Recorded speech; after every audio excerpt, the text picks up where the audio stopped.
د تجارت چې کوم سفر و هغه وشو، نبی علیہ الصلوۃ والسلام په دې تجارت کې دومره ګټه وکړه چې مخکې به څومره کېده د هغې دوچندې وکړه. نو چې قافله راتله مکې مکرمې طرف ته، چې مکې ته راتله نو دا میسره غلام لږ مخکې د دوی نه په تلوارۍ کې راغی، ځکه یو تن به مخکې مکې ته په منډه راته چې ستاسو د تجارت سامان چې دی قافله چې ده را روانه ده را نږدې شوې ده، نو خلک به ورله مخې ته راووت، په انتظار به ورته و. نو دا میسره مخکې مکې ته راغی، نو خدیجه رضی الله تعالی ته وفرمایل ستا قافله را روانه ده او ډېر زیات تجارت مو کړی او ډېره غټه ګټه مو را روانه کړې ده. نو خدیجه ورته وویل وی ګټه خو یو طرف ته که مالک چې در سره تللی و هغه محمد صلی الله علیه وسلم د هغه څه حالت و تا ته خو ما ویلي په هغه به نظر ساتې. نو هغه ورته د راهبه قسم وکړه او هغه ټولې خبرې ورته وکړي چې داسې داسې حالات و. نو خدیجه رضی الله تعالی عنها کوټې ته وختله، په کوټه باندې ولاړه ده د تجارت دا قافله سیکي. نو په کوټه باندې ولاړه ده، نو دا قافله چې څنګه راښکاره شوه که نه، نو سر غرمه دي او د عربو ګرمي او د مکې ګرمي خو تاسو به لیدلي سر غرمه دي. نو خدیجه رضی الله عنها په کوټه باندې ولاړه ده، نو چې قافلې ته وکتل په ټوله قافله باندې سر غرمه دي او په نبي علیه الصلوۃ والسلام باندې وریځې سورې کړی دی. د نبي علیه الصلوۃ والسلام اوله بیبي دا خدیجه رضی الله تعالی عنها ده. دا په عربو کې د ټولو نه مالدار او پاکبازه ښځه وه. د پلار نوم د دې خویلد و او د مور نوم فاطمه وه. د نبی علیه الصلوۃ والسلام نه مخکې د دې دوه نکاحونه شوي. اول نکاح د ابو حاله سره شوی و او د دې نه دوه زامن هم وو، د یو نوم حاله او د دویم نوم هند او دا دواړه صحابه کرام دي په نبی علیه الصلوۃ والسلام باندې دواړو ایمان هم راوړی دی. خو دا ابو حاله بیا په مکه کې څه جنګ وشو، دی په هغې کې مړ شو. نو خدیجه رضی الله تعالی عنها کونډه شوله. د هغې نه وروستو بیا دویمه نکاح د عتیق سره وکړه. د هغه نه یوه لور وه چې د هغې نوم هندو. عتیق هم بیا وفات شو، دا دوباره بیا کونډه شوله. نو دوه زامن او یوه لور ورته پاتې شو. خو د دې سره ډېر زیات مال و او ډېره زیاته یو پاکه زنانه وه، دومره مالداره وه چې کله به د تجارت سامان د مکې نه وړلی کېده بار ملکونو ته، بار ځایونو ته، نو څومره مال چې به د تمام مکې والو دومره به یوازې د خدیجه رضی الله تعالی عنها دومره دا مالداره وه. مثال په طور چې 1 کروڑ روپو مال به د مکې والو، نو د 1 کروڑ روپو مال به د دې ځان له وجوده و. د ټولې مکې والو هم مال یوازې د دې سره، دومره مالداره زنانه وه.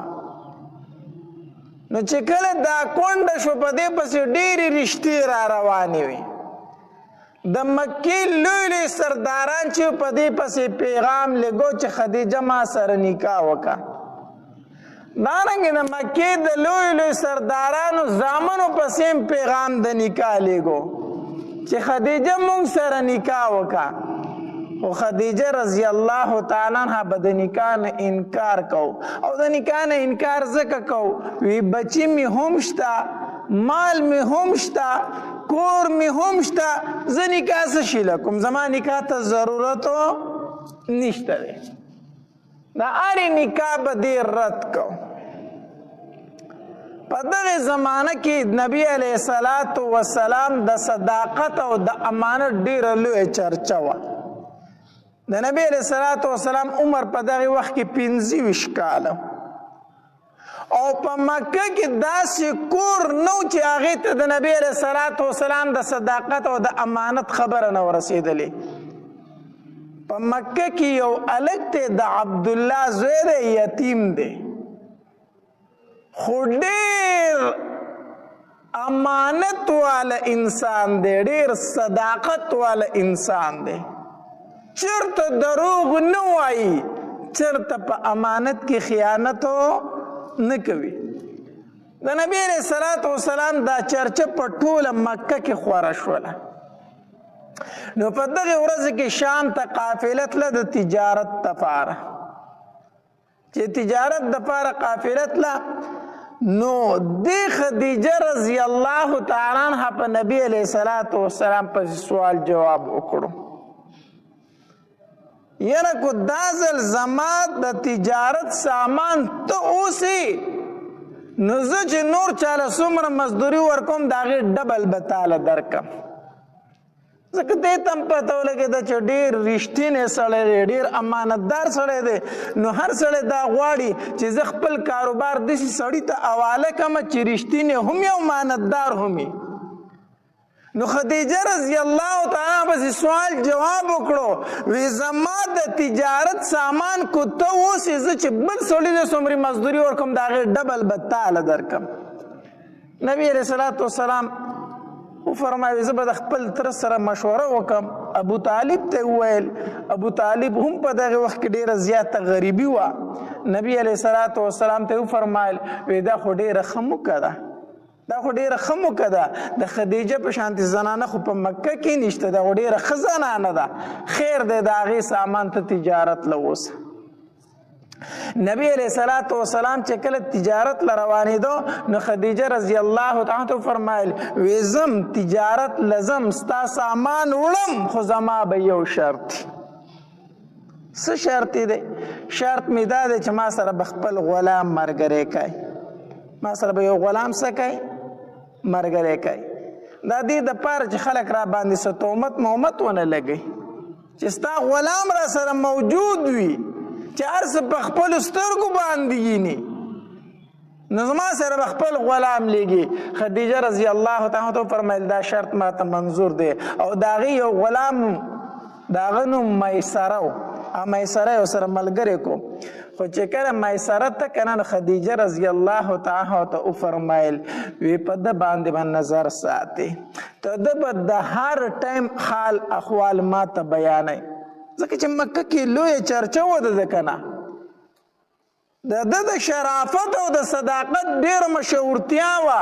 نو خدیجه رضی الله تعالی عنها وفرمیل وی د ده به یو حالت چې راشي ما ته به بیانوي، نظر به پې ساتي. وی ټیک ده. نبی علیه الصلاۃ والسلام د خدیجه رضی الله تعالی مال تجارت واغسته او روان شو. چې کله بصرې ته ورسېدل هلته کې یو ونه وه، د هغې په سوري باندې دوی کېناستل. چې کېناستل هلته یو عبادت خانه وه د عیسایانو، د هغې هغه راهب راووتو. چې راووتو نو هلته کې کم خلک چې د هغې ځای اوسېدونکي هغې حیرانه شو، وی دا راهب تر ننه پورې بار ته چېرته د دې عبادت خانې نه به چا پسې نه دی راوتی. که څوک سره ملاقات کول غواړي دننه دې ځي، خو دې چاله روځي نه. دا اول ځل دی چې دی د قافلې دپاره راووت چې دا څنګه چل دی. دی راووتو په دې قافله باندې داسې نظر اچي ګیر چاپېره ګوري، خلک هم حیران دی. نو چې په نبی علیه الصلاۃ والسلام باندې سترګې ولګېدې که نه نو فوراً ورغې د مټ نه یې ونیو، فوراً یې د مټ نه ونیو. وی دا لږ څوک دی، د ده قام نسب څوک دی؟ قافلې والا ورته وویل وی موږ ټول د ده قام نسب یو، موږ د مکې یو که نه، ټول د ده د قام نسب خلک یو. وی د ده سره څوک راغلی دي؟ وی د ده سره یو غلام راغلی میسره، هغه میسره یې راغوښتو. وی دې خوا راشه. وی د دې هلک په دې سترګو کې دا سوروالی همیشه وي او که دا پکې صرف وس دی؟ د ده په دې سترګو کې دا سوروالی چې کم دی دا همیشه وي او که دا پکې وس دی صرف؟ نو هغه ورته وویل وی نه، وی د ده په سترګو کې دا سوروالی همیشه وي.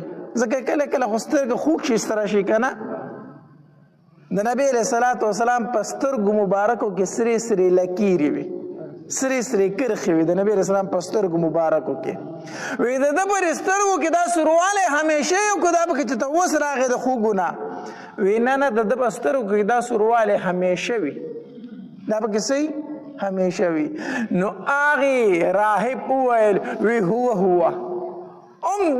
دا دی وی قسم په الله په دې ځای باندې د عیسی علیه صلات وسلام نه وروستو دا اول پیغمبر دی چې دې ځای ته راغی اول پیغمبر دا راغی خلک حیران شو دا دې څه وی خلک ورته وایي تا څنګه وپېژندو وی تاسو چې په پورې غونډکۍ باندې راښکاره شوئ ما د خپلې عبادت خانې نه کتل داسې ګټه داسې ونه نه وه چې دته یې سجده نه یې کړي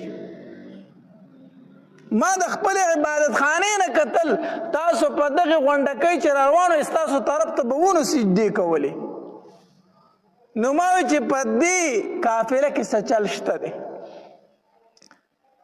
بیا یې داسې ناستو خلکو ته وی اله وګورئ وی نور کم طرف ته دی او سوری کم طرف ته دی نبی علیه صلات وسلام داسې بار ته ورغې نو چې راغې نو زر زر ته خلکو هغه ځای د سوري لاندې کو چې سوري لاندې کو دی چې راغې دا راهب لا ولاړ نو دی په غرمو نبی علیه السلام کېناست چې په غرمو کېناستو نو د ونې چې کم سوری و هغه په تاویدو شو نو خلک یې پرېښود او په نبي علیه السلام یې سوری کو وی وګورئ د ونې سوري ته که کم طرف ته روان دی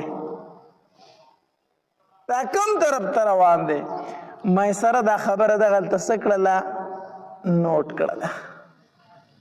نوټ کړله بیا لږ مخکې لاړو هلته کې د نبی علیه صلات وسلام په دې کاروبار کې د یو تن سره لږه جګړه شو په کاروبار کې داسې راځي دا شی داسې راکه خو دې خبرې لږ واوړېدې چې واوړېدې هغه سړی ورته وایي ته په لات او په منات او په عزا باندې قسم وکړه چې دا خبره داسې ده نبی علیه صلات وسلام ورته وفرمایل زه نه په لات قسم کوم نه په منات قسم کوم نه په عزا قسم کوم زه صرف په یو رب قسم کوم چې دا وویل سړی حیران شو وی ست په لات او منات قسم نه کوي وی نه وی دا خو ته هغه خبره کوي چې کومه خبره به عیسی علیه الصلات وسلام کوله دا خو ته هغه خبره کوي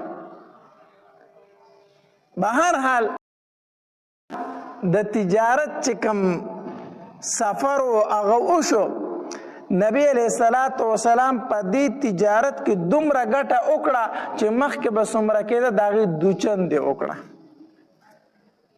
نو چې قافله راتله مکې مکرمې طرف ته چې مکې ته راتله نو دا میسره غلام لږ مخکې د دوی نه په تلوارۍ کې راغی ځکه یو تن به مخکې مکې ته په منډه راته چې ستاسو د تجارت سامان چې دی قافله چې ده را روانه ده را نږدې شوې ده نو خلک به ورله مخې ته راووت په انتظار به ورته و نو دا میسره مخکې مکې ته راغی نو خدیجه رضی الله تعالی ته وفرمایل وی ستا قافله را روانه ده او ډېر زیات تجارت مو کړی او ډېره غټه مو را روانه کړې ده نو خدیجه ورته وویل وی ګټه خو یو طرف ته که خو که مالک چې در سره تلی و هغه محمد صلی الله علیه وسلم د هغه څه حالت و تا ته خو ما ویلي په هغه به نظر ساتې نو هغه ورته د راهبه قسم وکړه هغه ټولې خبرې ورته وکړې چې داسې حالاتو نو خدیجه رضی الله تعالی عنها کوټې ته وختله په کوټه باندې ولاړه د تجارت دا قافله سیکي نو په کوټه باندې ولاړه ده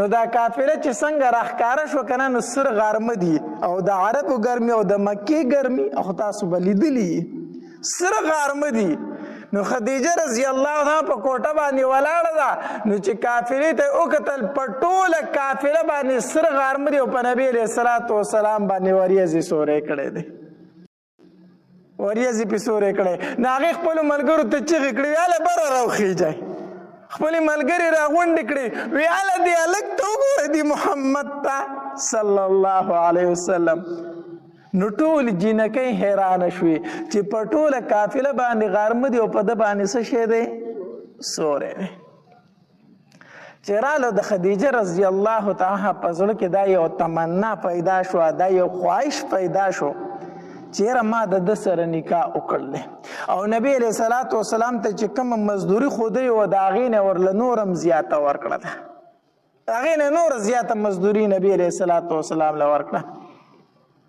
څه ورځې تېرېدي نو د خدیجه رضی الله تعالی عنها په نبی علیه الصلاة والسلام پسې پیغام د نکاح ولیږو. یا هغه چې د مکې لوی لوی سردارانو لوی لوی خلکو دا غوښتله ده چې د خدیجه سره څه وکړي؟ نکاح وکړي. ځکه دې دومره پاک ژوند تېرو په د خپل کوڼوالي کې چې دا په طاهري نوم سره مشهوره وه. طاهره پاکه ښځه، پاکه ښځه. زموږ معاشره کې هم چې یو کونډه ښځه پاک ژوند تېري نو ټول خلک یې صفت کوي که نه. دې داسې ژوند تېرو، داسې د پاکوالي ژوند په هغې معاشره کې چې دا په طاهري نوم سره مشهوره شوه، چې دا یو ډېره پاکه زنانه ده، پاکه زنانه. نو هر سړي غوښتله چې دې سره څه وکړي؟ ښکلې هم وه، مال ورسره هم و، دینداره هم وه. نو هر سړی د داسې ښځې سره نکاح کول غواړي که نه. حدیث مبارک کې راځي نبی علیه الصلاة والسلام فرمایي وایي تنکح المرأة لأربع، د ښځې سره نکاح کېږي د څلورو وجو نه: لمالها ولجمالها ولحسبها ولدینها. څلورو خبرو د ښځې سره نکاح کېږي. یا د څه د وجې نه؟ د مالدارۍ د وجې نه. نو مالداري د خدیجه رضی الله تعالی سره موجود وه. یا د څه د وجې نه؟ د جمال د وجې نه. نو ښایسته م هغه وه. یا د څه د وجې نه؟ د نسب د وجې نه، چې وایي نسب یې ښه دی. نو نسب هم هغه د قریشو د خاندان وه. او یا د دین د وجې نه، نو دومره پاک پاکه ښځه وه چې په طاهري سره مشهوره وه. نو هغه څلور واړه صفتونه په هغې کې موجود وو. نو هر سړي غوښته چې د خدیجه سره څه وکړي؟ نکاح وکړي. خو هغې د نکاح نه به انکار کو. هغې په خپل سوال جواب راولېږل په نبي علیه الصلاة والسلام پسې، وایي زه د ده سره نکاح کول غواړم. نبی علیه الصلاة والسلام وفرمایل وایي زه به د خپل تره ابو طالب سره مشوره وکړم. نو نبی علیه السلام د ابو طالب نه تپوس وکړو، وایي ما پسې خدیجه پیغام رالیږلی د نکاح، ته څه وایې؟ نو ابو طالب ورته وایي داسې په مکه کې بله زنانه پاکه نشته، ښکلې او مالداره ښځه نشته د خدیجې په شانتې. زه په دې نکاح باندې رضا یم، زه په دې نکاح باندې څه یم؟ رضا یم. نو د نبی علیه الصلاة والسلام تر شو ابو طالب، او بل تر شو حمزه رضی الله تعالی عنہ، او څه کسان ورسره نور شو. دوی روان شو او د خدیجه رضی الله تعالی پلار چې خویلد دا په دغه وخت کې وفات شوی و، خو ترې ژوندی و عمر ابن اسد د موجود و. نو د هغې تر شو څه کسان شو او د خدیجه رضی الله تعالی کور ته ورره او هلته یې نکاح وتړله، هلته یې نکاح وتړله. اوس هم چې څوک مونږ نکاح کوو که نه، نو د جنۍ کور طرف ته ځو هلته نکاح کوو که نه، هلک کور کې خو نکاح نه کېږي که نه. نو نبی علیه الصلاة والسلام ترونه شو او ورله او د خدیجه رضی الله تعالی په کور کې د خدیجه نکاح وتړله. نکاح ورله خپل تره ابو طالب وتړله. ابو طالب صاحب صاحب ورته ځکه وایو که نه چې د نبی علیه السلام ډېر خیال ساتلی دی. نور اگر چې کافر د دنیا نه تلی دی، کافر د دنیا نه تلی، خو د نبی علیه السلام ډېر خیال ساتلی دی. نو دغه ابو طالب صاحب د نبی علیه الصلاة والسلام نکاح وتړله، او چې د نکاح خطبه ویله ډېره عجیبه خطبه وویله، ډېر عجیبه خطبه وویله. وی زما وراره محمد چې دی داسې هلک دی چې په مکه کې داسې هلک موجود نه دی.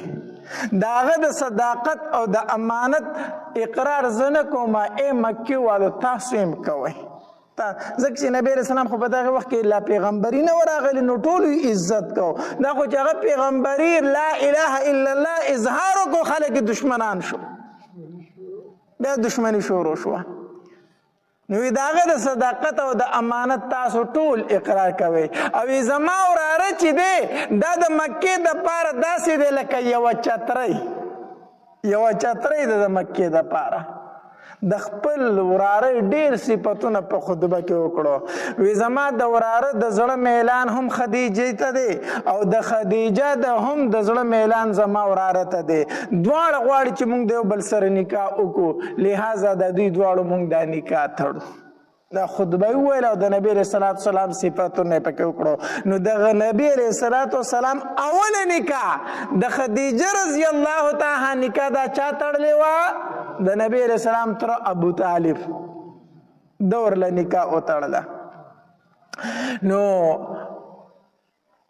نبی علیہ الصلوۃ والسلام بیا خپل کور ته راغی د نبی علیہ الصلوۃ والسلام خپل کور چې دی دا اوس هم موجود دی مکه مکرمه کې ابو جهل حمامونو طرف ته چې لاړ شي هغې ته مخامخ دا د نبی علیہ السلام د پیدایش کور دی خو اوس سیمټي دیوالونه دي اگر چې په هغې شکل باندې نه دی اوس خو سیمټي دیوال خو ځای دغه دی ځای دغه دی اوس یې پې مکتبه جوړه کړې ده مکتبه تاله ورته پرته یو پولیس دوړ ته مخې ته ولاړي دا د نبی علیہ الصلوۃ والسلام د پیدایش کور دی الله دې مونږ ټول بوزي دا د نبی علیہ السلام خپل د پیدایش کور دی دغه ابو جهل حمامونو ته چې لاړ شي مخامخ په وګوري دا کومه مکتبه چې د نبی علیہ السلام کور دی د پلار کور دغه دی او د خدیجه رضی الله تعالی کور چې وکنه نو دا د مروه ډیرې سره باب المروه باندې چې وځي کنه سره طوافونه پوره کړي بیا به د مروه په هغې دروازه باندې اخوا وځي نو په دغې ځای سره د خدیجه رضی الله تعالی عنها کور نو ورله نکاح وتړله او نبی علیہ السلام خپل کور ته راغی بیا خدیجه رضی الله تعالی نبی علیہ الصلوۃ والسلام ته وفرمایل وی ته راځه زما دا کور ستا دی خپل کور بیا چاته ورکو نبی علیہ الصلوۃ والسلام ته ورکو نو نبی علیہ السلام بیا د خدیجه رضی الله تعالی کور ته ورغی نو نکاح د نبی علیہ الصلوۃ والسلام د خدیجه رضی الله تعالی عنها سره وشوله بیا چې کله نبی علیہ الصلوۃ والسلام غار حرا ته بتو او هلته به د الله تبارک وتعالی سره مناجات کو د الله سره ځان خپل ملاقات او خپل خبرې به کولې نو غار حرا ته به چې تو نبی علیہ الصلوۃ والسلام نو د ځان سره به ستوان وړو ستوان غالبا چې د جوار مونږ وړو کو ګوړه پکې اولړو کنه دې ته ستوان ویلی شي خو هغې به وربشې وړي کړي او په هغې کې به ګوړه اولړل دا ستوانو د هغې نو نبی علیہ الصلوۃ والسلام به د ځان سره هلته ستوان وړه هلته به یې 10 ورځې یا 20 ورځې یا میاشت به یې تېرول او بیا به راته چې خوراک به ختم شو بیا به راغی هلته به یې د الله تبارک وتعالی عبادت کو نو خدیجه رضی الله تعالی پسې کله کله خوراک وړو په نبی علیہ الصلوۃ والسلام پسې هلته به پسې تله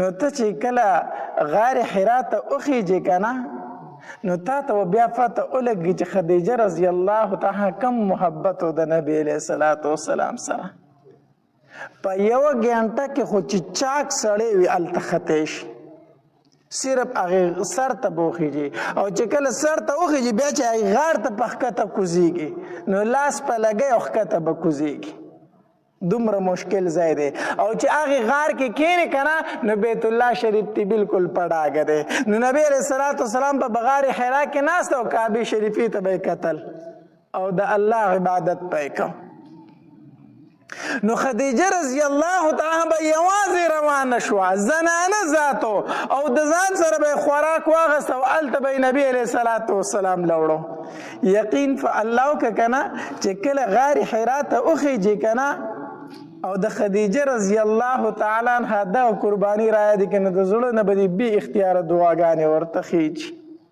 بی اختیار دعاګانې به د خدیجه رضی الله تعالی زمونږ به څه دعا خو دا زړه به دې خوشحالیږي چې خدیجه یقینا تا زما د محبوب سره ډېره مینه کړې ده ته زنانه ذات وي په دې خوشي غرونو کې او دومره ګران ځای ته به راتلې او تا به د نبي علیه صلات وسلام د خوراک څښاک انتظام کو یقینا ته زما په محبوب باندې ډېره مینه وي هلته به تا ته فتح ولګي نو یو ځل نبي علیه صلات وسلام غار حرا کې ناست دی فرشته راله په انساني شکل کې او د نبی علیه صلات وسلام سره خواته کېناسته او نبی علیه صلات وسلام ته وایي اقرأ وایه نبی علیہ الصلوۃ والسلام ورته فرمایي ما انا بقارئ، زه خو لوستونکی نه یم، څه ووامه؟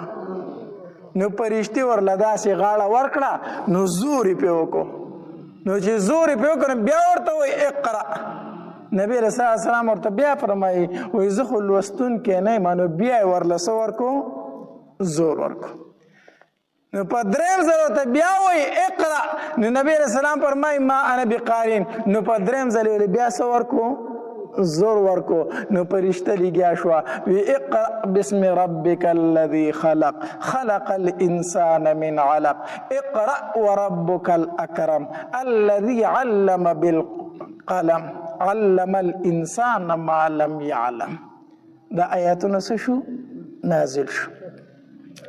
نبی علیہ الصلوۃ والسلام د هغې ځای نه راپاڅېدو او یریدلی دی، خو ډېر زیات یریدلی دی، ډېر زیات یریدلی دی، ځکه چې فرشته راله او بیا چې د انسان له غاړه ورکړي او زور وله ورکړي، نو نبي السلام باندې ډېره زیاته ایره وه.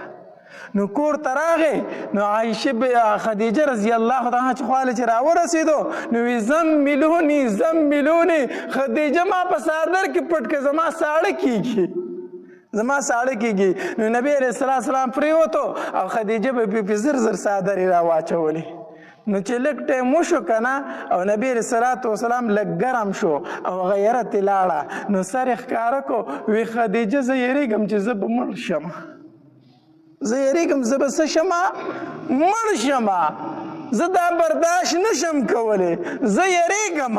نو خدیجه به ورته فرمایي وی کله زما محبوبه داسې چېرته نشي کېدی، داسې چېرته نشي کېدی، ته د خپلو خپلوانو سره خپلولي پالې، ته بربنډو ته جامې ورکوي، ته د یتیمانو په سر باندې لاس ږدي، ته د بوج وړونکو سره بوج اوچتوي، ته خو چې څومره د خیر کارونه دی هغه کوي، الله به تا چېرته نه رسوا کوي، الله به تا چېرې نه رسوا کوي، داسې مه کې نشي کېدی.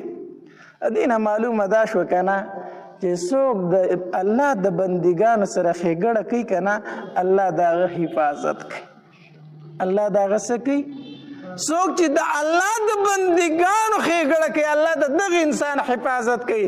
نو خدیجه ورته فرمایي وایي ته خو د کونډو د رنډو د یتیمانانو حفاظت کوي، الله به تا څنګه رسوا کوي؟ داسې نشي کېدی. دې ته وایي ښځه، ښه دې ته څه وایي؟ ښځه. ښځه هغه ده چې سړی ډېر زیات بار ستړی شي، بوج پرې راشي، خفګان پې راشي، ټینشن پې راشي، دې کور ته راشي، نو دا ښځه ورته وایي سړیه فکر مه کوه، الله به خیر کړي، ته ولې دومره ټینشن اخیستی؟ دا به خپل خاوند له تسلي ورکوي، دې ته پته زما په خاوند باندې بوج دی، فلحال خفګان دی ورته، نو دا د خپل خاوند ته داسې تسلي ورکړي چې د زړه خفګانونه وله ختم کړي. لکه حدیث مبارک کې راځي، نبی علیه السلام فرمایي وایي خدیجه چې ما له تسلي راکړه، زما یې زړه سپک کو، زما یې څه کو؟ زړه یې راله سپک کو، داسې تسلي وله ورکړه. بیا ورته وایي خدیجه بیبي وایي زما د تره زوی دی ورقه ابن نوفل، هغه د انجیل لوی عالم دی، راځه چې هغه خواله دې بوځمه. نو نبی علیه السلام یې بوز د ورقه ابن نوفل خواله، هغه لوی عالم و. نو هغه ته وایي ای د تره زویه ته د وراره دا خبرې واوره چې دې څه وایي. نو نبی علیه السلام ورته د غار حرا هغه ټوله قصه یې وکړه.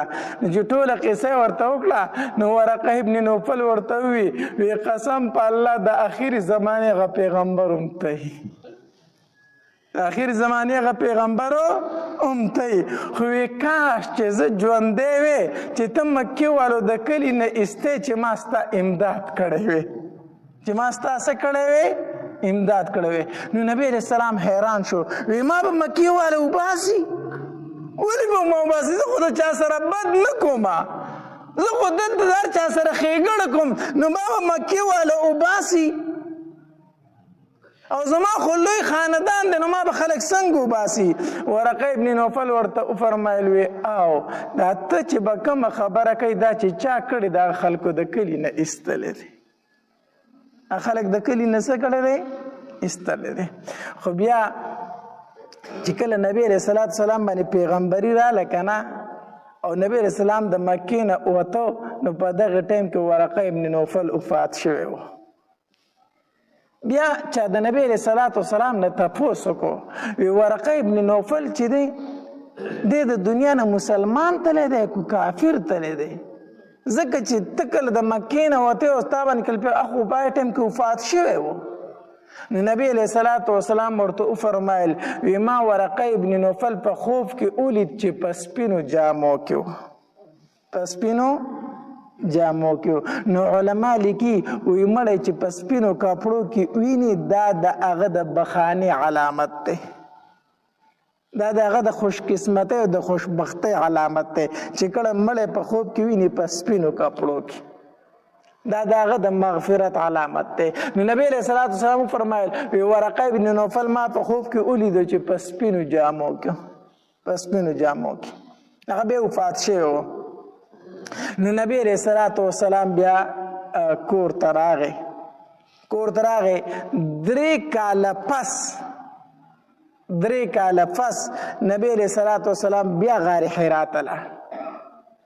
غار حرا ته لاړ نو چې د غار حرا نه واپس راتو نو اخ پرشته بیا دا وی د اسمان په کنارو باندې او د اسمان دا کنارې ډکی کړي دي، اسمان کنارې ډکی کړي دي. بیا غ پرشته ولیدله، بیا غ پرشته نو چې کور ته بیا راغی بیا پې تبه راغلی ده. نو خدیجه بیبي ته فرمایي وی دسروني دسروني په ما باندې څادرې راواچو ما پټ که تبه راله. الله تبارک وتعالی آیتونه نازل کړو یا ایها المدثر قم فانذر وربک فکبر. اے صادر اغوستون کیا صادر به نور نه غوندي پاسه پاسه پاسه ستا په ذمه باندې یو کار ولګېد. قم فانذر خلق ویرو د الله د عذاب نه، وربک فکبر د الله لوی بیان کا، الله لوی بیان کا. پاسه نور ستا د ملاستې ټایم نه دی اوس پاسه. بس خدیجه بیبي ته وفرمایل وی الله په ما باندې وحی نازل کړه. لومبې تصدیق خدیجه بیبي وکړو د الله پاکه پیغمبره ته د الله پیغمبر او ما پتا ایمان راوړو.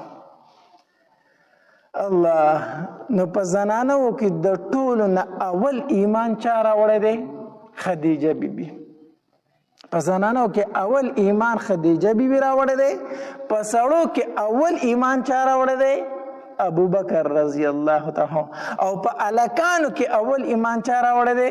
حضرت علی رضی الله تعالی عنہ، حضرت علی رضی الله تعالی عنہ. الله نبی علیہ الصلوۃ والسلام او خدیجه بیبي یو ځل ولاړ دي.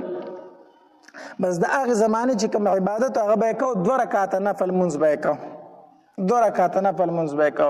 نو نبی علیہ الصلوۃ والسلام ولاړ د خدیجه بیبي شیاته ولاړه د منځ کې. نو علی رضی الله تعالی ولیدل نو تاسو ته وکړو وی د تر زوی داسې دي داسې کوي. نو نبی علیہ الصلوۃ والسلام ورته فرمایل وی الله ز پیغمبر جوړ کړم په ما باندې ایمان راوړ علی. نو علی رضی الله تعالی فرمایل وی زه به د پلار سره مشوره وکم د ابو طالب سره، هغه سره وسو وکم مشوره وکم. نو نبی علیہ الصلوۃ والسلام ورته فرمایل علی په ما باندې به خلک نه خبرای، کو ایمان راوړي راوړه کو نه راوړي خو هغه ته سوایا ما، هغه ته سوایا ما. علی هو چې راغی څنګه چې سار شو په خپل راغی وی د الله پاک پیغمبر ما پتا باندې ایمان راوړی دی، ما پتا باندې ایمان راوړی دی. الله نو بیا په علی رضی الله تعالی سره راوړو ایمان راوړو. بیا د نبی علیہ الصلوۃ والسلام په زوجیت کې په نکاح کې خدیجه رضی الله تعالی عنها 25 کاله پاتې شوه، 25 کاله. او 25 کاله پس بیا نبی علیہ الصلوۃ والسلام نه جدا شول، وفات شوه. خدیجه رضی الله تعالی عنها وفات شوه او الته په جنت المعلا کې دفن ده، په مکه مکرمه کې. الته هغه بچیم دی او هغه ورسره دفن ده، بچیم دفن دی او هغه دفن ده. نو الته بیا دفن شو او په کم کال چې دا وفات شو نو نبی علیہ الصلوۃ والسلام پس دومره خپاو کنه چې هغه کال ته عام الحزن وي، نبی علیہ السلام به فرمایلی دا زما د غمونو کال دی، دا زما د غمونو کال دی، عام الحزن. ما نه هغه بیبي هم جدا شو چې ماله به یې تسلي راکوله، د غمونو کال. دې د نبی علیه الصلاة والسلام سره ډېره مینه کړې ده. او د دې فضایل یو ځل دی نبی علیه الصلاة والسلام په غار حرا کې و او دی نبی علیه الصلاة والسلام له خوراک راغستی و غار حرا ته ختله. جبریل امین راغی او نبی علیه الصلاة والسلام ته وفرمایل د الله پاکه پیغمبر خدیجه را روانه ده او تاله د خوراک لوښي راغستی دي، خوراک یې راغستی. خو د الله پاکه پیغمبر چې کله ستا خواله راشي که نه نو زما سلام پې مو ووایه، او الله تبارک وتعالی فرمایي چې زما سلام پې مو ووایه. الله فرمایي چې په خدیجه زما سلام ووایه، او جبریل امین وی زما سلام پې مو ووایه. نو چې خدیجه رضی الله تعالی نو نبی علیه الصلاة والسلام ورته په مسکا شو، خدیجه په تا باندې الله او جبریل علیه الصلاة والسلام سلام وایي، په تا باندې سلام وایي. الله نبی علیه الصلاة والسلام ورسره ډېره زیاته مینه وه، ډېره زیاته مینه وه. عائشه رضی الله تعالی فرمایي وی نبی علیه الصلاة والسلام به په اکثرو مجالسو کې د خدیجه ذکر کو، د خدیجه ذکر کو. نو یې ماله به پې غوسه راتله، وی حالانکې ما خدیجه لیدلې هم نه وه، وی ځکه چې هغه وفات کېده نو زه لا پیدا شوې هم نه ومه، خو بیا هم یو مخکې بنه یې تېره شوې وه که نه. وی ماله به غوسه راتله چې ده به دا خدیجه ذکر کو. ما به ورته وي چې د الله پاکه پیغمبر چې د هغې بوډۍ نه ما سوا بل څوک نشته دی. وی نبي علیه الصلاة والسلام راته وفرمیل چې عایشه خدیجه خو خدیجه وه که نه، یقینا هغه شانتې بل څوک نشته دی. عایشه ستا خلکو چې په ما باندې خشاکونه راتاول، ستا خلک ما ته دشمنۍ ته ولاړو، نو ماله به تسلي خدیجې راکوله، ماله به تسلي خدیجه راکوله. د دې خور و د هغې حاله نو مخاله، د دې خبرې او د خدیجې بیبي خبرې یو شانتې وي. نو عایشه بیبي فرمایي وي دا نبی علیه صلات وسلام په کټ کې داسې ډډه والې وه، ښه بې فکره پروت و. نو یې بار خاله خبرې وکړې. نو چې خاله خبرې وکړې نبی علیه السلام فوراً راپاسېد، په کټ کې نیغ کېناستو. وی ما ته وایي چې عایشه، وی ما ته وایي چې د خاله خبرې نه دي، د خاله خبرې نه دي. وی ما ته وایي چې او د الله پاکه پیغمبره د خاله خبرې دي. نو نبی علیه الصلاة والسلام سره داسې ټیټ کړو لږ خفه غونته کېناست. وی خدیجه رضی الله تعالی ورته رایاده شو، هغه ورته رایاده شوه چې کله به هم په کور کې پخلی وشو که نه، پخلی وشو نو نبی علیه الصلاة والسلام به دا پتون داسې روچت کو، او چې د خدیجه بیبي څومره ملګري وي که نه، د زنانو خپلې ملګري وي ځان له که نه، پس د مرګه د هغې نبی علیه الصلاة والسلام به داسې یو پتون روچت کو، وی به چې د خدیجه ملګرو له دا اوسئ، پس د مرګه وي د هغې ملګرو له به یې دا لېږل، تحفې به ورله لېږلې. دومره ورسره د نبی علیه الصلاة والسلام مینه وه، د دې سره دومره ورسره مینه وه. الله نو دا ولې دې د نبی علیه الصلاة والسلام سره سات ورکړی و، سات ورکړی و. یو ځل د نبی علیه الصلاة والسلام زوم دی ابوالعاص، او په ده باندې د نبی علیه الصلاة والسلام مشرۍ لور زینب رضی الله تعالی واده وه. نو دی په غزوه بدر کې گرفتار شو، ځکه چې دی کافر و، پای ټایم کې د کافرو د طرفه جنګېدو نه دی گرفتار شو. چې کله گرفتار شو نبی علیه الصلاة والسلام وفرمایل وی هر قیدي د خپله فدیه راوړي موږ به یې آزاد کو. نو قیدیانو مکې مکرمې ته سوال جواب ولېږل، وی موږ له پیسې راولېږئ موږ قیدیانو چې موږ آزاد کړي. نو هر رشته دار به د خپل رشته دار دپاره پیسې رالېږلې، هغه به یې څه کوو؟ آزاده. نو د نبی علیه الصلاة والسلام لور چې وه زینب رضی الله تعالی عنها، هغې هم د خپل خاوند ابوالعاص دپاره فدیه راولېږله. نو فدیه چې رالېږله نو د غاړې امیلې و، هغه یې راولېږو، وی دا زما بابا ته ورکړئ، ووایه ورته چې زما خاوند را آزاد کړي، زما خاوند را آزاد کړي. نو نبی علیه الصلاة والسلام له به د یو قیدي فدیه راتله، هغه به یې آزاده و. نو د ابوالعاص فدیه راله، چې فدیه راله د نبی علیه السلام مخې ته داسې امیل کېښودی شو. وی د الله پاکه پیغمبره دا ستا د زوم د ابوالعاص فدیه ده، ستا لور زینب را لېږلې ده، وایي چې زما خاوند را آزاد که. نو نبی علیہ السلام هغه امیل داسې په لاس کې راواغسته که نه نو داسې په لاسو کې اړه وراړه د سترګو نه یې اوښکې بهېدې جړلې ورته دا هغه امیلو چې کله زینب رضی الله تعالی ودېده که نه نو خدیجه رضی الله تعالی د خپلې غاړې نه راکوز کړو دې ته یې واچو نو چې نبی علیه السلام هغه امیل راوغست داسې په لاسو کې اړه وراړو د سترګو نه یې اوښکې بهېدې جړلې ورته نو صحابه کرامو ترې نه تپوس وکړو د الله پاکه پیغمبره کو ته چېرته په دې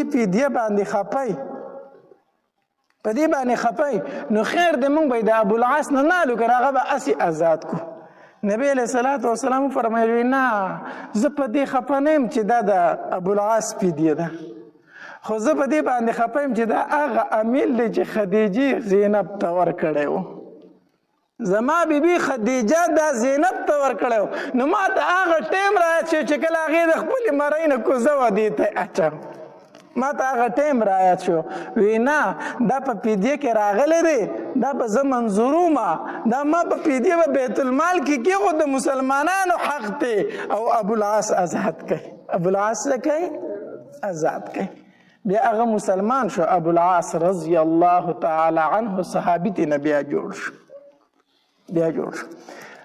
دا د نبی علیه السلام اوله نکاح وه د خدیجه رضی الله تعالی عنها سره او دا د نبی علیه السلام اوله بیبي وه او د دې په ژوند کې نبی علیه السلام دویمه نکاح نه وه کړې چې کله دا وفات شو بیا نبی علیه السلام نور نکاح ونه کړي دي به هر حال د نبی علیه السلام سیرت الحمدلله ما په ختمېدو کړی دی صرف د ازواج مطهرات مختصر سیرت راته پاتې دی په هغې کې اوله بیبي د نبی علیه السلام چې کوم وه د هغې مختصر ذکر درته ما وکړو الله تبارک وتعالی د عمل کولو توفیق را نصیب کړي و آخر دعوانا ان الحمد لله رب العالمین